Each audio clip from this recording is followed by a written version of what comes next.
In this video, I will answer the question why nothing changes and things are just getting worse. Governments of all political colors come and go, but the problems remain. And our standard of living is collapsing everywhere to such an extent that half the global population, both from poor and rich countries alike, wants to emigrate. But there is nowhere to emigrate to because no one can outrun the existential problems we face as a species, which is why the situation is getting worse everywhere on Earth. The problems we face are global and universal. There is no hiding from them. There is no escaping them. The problems we face all lead back to the population, which is too large and/or too old. Because the global population is too large, we cannot solve the consumption problem, which exceeds the planet's regenerative capacity, and as such, we cannot solve the resource depletion and the environmental destruction problems. Too many people consuming too many resources faster than the planet can regenerate them has brought us to a situation where we are running out of key natural resources. Fresh water, oil, natural gas, rare earths, copper, and many, many others, which is fueling conflict within and between nations due to competition for dwindling resources. This, in turn, has shattered the rule of law, both nationally and worse, internationally, which is causing global chaos, gross injustice, and widespread suffering. To recap, the population problem has caused the consumption problem, which has caused the resource depletion problem and the environmental destruction problem, which in turn have caused the competition for resources and conflict problems that in turn have caused the rule of law and global chaos and lawlessness problems. Because the population of developed nations is too old, and it is too old because covert methods of depopulation have shattered our ability to procreate, this is causing dire fiscal and economic problems which governments attempt to solve with massive immigration. That in turn is causing severe social problems that have resulted in chronic political problems. Continuing to follow the chain of cause and effect, the resource depletion problem has caused the energy problem, which has resulted in conflict over fossil fuels in Ukraine, Venezuela, and most recently Iran. Conflicts that are fueling the inflation problem that conversely exacerbates the cost of living problem for people and the fiscal deficit problem for governments, which aggravate the political impotence problem.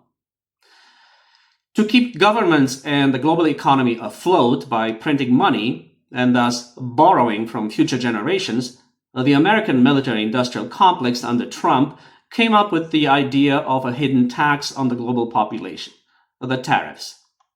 And more recently, with the strategy of fake economic growth via the AI bubble. Strategies that will run their course once the IPOs fall for Elon Musk's SpaceX, Sam Altman's OpenAI, and Dario Amode's Anthropic have transferred their debt onto our pension funds and our last remaining wealth into their own pockets, at which point the market will be allowed to collapse. Incapable of openly transgressing their constitutions and the rule of law in the case of governments, and likewise incapable of transgressing their doctrines and dogmas in the case of organized religions, in order to implement an open population stabilization law with three components: replacement level fertility, required assisted dying, and optimal population levels, which is the only way we can solve all our problems once and for all and achieve sustainability, both secular and spiritual authorities decided in 2025 to put all their eggs into one basket, the artificial intelligence basket. Their hope was that through AI, they can increase productivity threefold and thus be capable of sustaining more dependents than productive members of society, since robots and AI agents would make up for the missing labor force and the old age dependency ratio can be brought down to a sustainable 20% or less without young people. In the meantime, the fools who govern us have realized that scaling up AI to the level needed to increase our productivity threefold requires a threefold increase in energy production and a threefold increase of water, neither of which is possible. The system, in other words, has been kept afloat by every method and trick the smartest people could come up with to avoid having to implement a population stabilization law.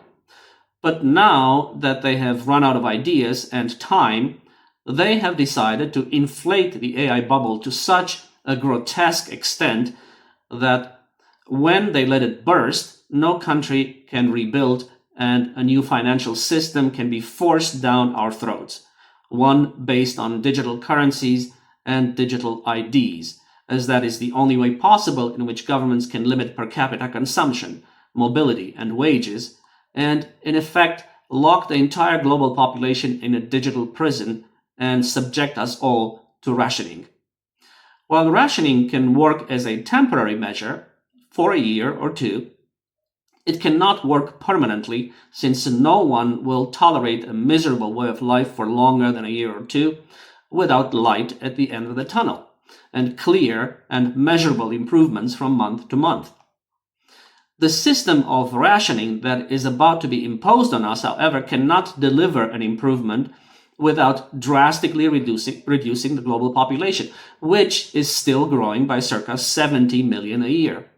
Especially since its ability to control the masses depends on massive buildup of AI that necessitates huge amounts of electricity and water at a time when we can least afford to divert electricity and water from the global population, as we are in the midst of a transition to renewables that needs to be completed by 2050, when the world will run out of oil and gas.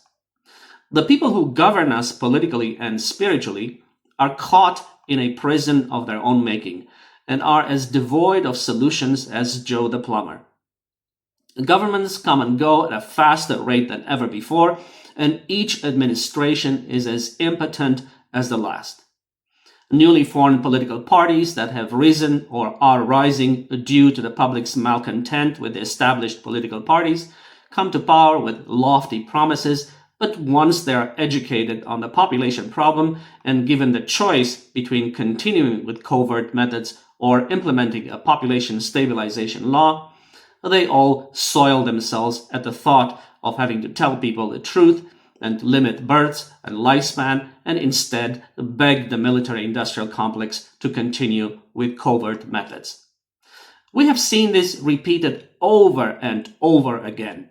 In the US with Trump and RFK Jr., in Italy with the Fratelli d'Italia and Giorgia Meloni, in Hungary with Fidesz and Viktor Orban, in Slovakia with the Smer Social Democracy Party and Robert Fico, in Finland with the Finns Party, which is a core member of the governing coalition, in Belgium with the new Flemish Alliance, which holds significant power as part of the country's multi-party coalition government, in Sweden with the Sweden Democrats, who wield major influence as the primary parliamentary partner supporting the ruling center-right coalition, in Poland with the Law and Justice Party, who held power from 2015 until a coalition government defeated them in late 2023. In the Netherlands with the Geert Wilders Party for Freedom, which emerged as the largest party in 2023 and helped form a right-wing coalition government in 2024.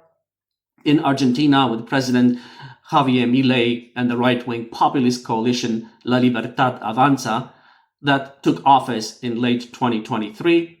In Brazil with the right-wing populist Jair Bolsonaro, who served as president from 2019 through 2022, and so on.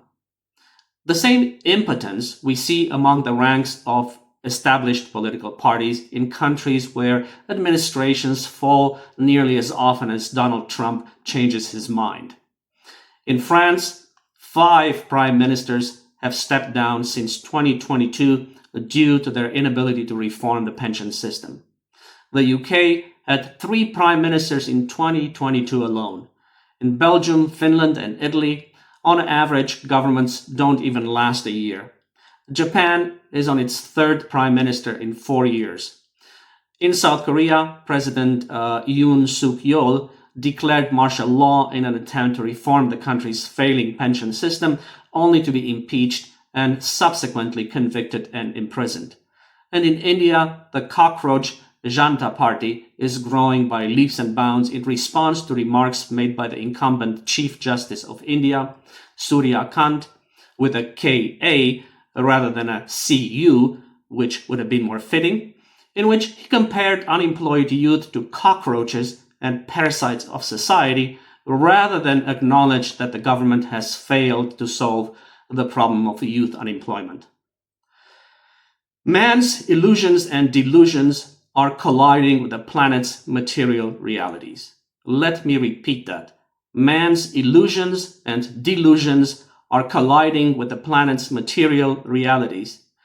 Regardless how adamantly people, the Pope, and other spiritual leaders invoke God, goodwill, brotherhood, solidarity, and other such lofty virtues, it is having no effect whatsoever on the depletion of oil, gas, fresh water, lithium, cobalt, copper, phosphorus, and many other key natural resources, just as it is having no effect on the planet's regenerative capacity. It is as futile as trying to impose our will on the force of gravity to weaken it enough so we can leap into the air 10 meters at a time.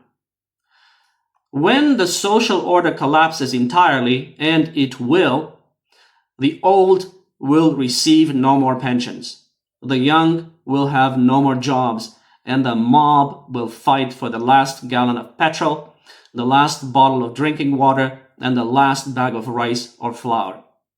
Then the masses will come to the realization that they should have chosen my Population Stabilization Law, but by then it will be too little, too late for at least half the global population, which will starve to death while the rest will be reduced to cannibalism and a short, nasty, and brutish existence. I therefore renew my appeal for sanity and reason. Each and every one of you must make a choice between allowing the system to stumble towards the abyss and destroy civilization and our last chance of survival, while in the process violating all our rights and liberties in order to continue to impose covert methods of depopulation on all of us, only to fail to ensure our survival, or calling for a population stabilization law that limits every woman to 2 children only and every human being on the planet without exception to 75 years of life, which will preserve all other rights and liberties and enable our survival. The choice is between allowing governments to continue to sell you the illusion of democracy and the rule of law while sacrificing the young to serve the old and still fail to save mankind from self-destruction, or assuming personal responsibility over our survival and sacrifice our last few years of old age to save the young to prevent our self-destruction. Each and every one of you must make this choice and state publicly what your decision is. Otherwise, you will be co-responsible for the demise of our civilization and the self-destruction of our species. If you choose to hang on to the expired spiritual, political, economic, and social systems that are steering us towards civilizational collapse, you and your children will be doomed along with the old world.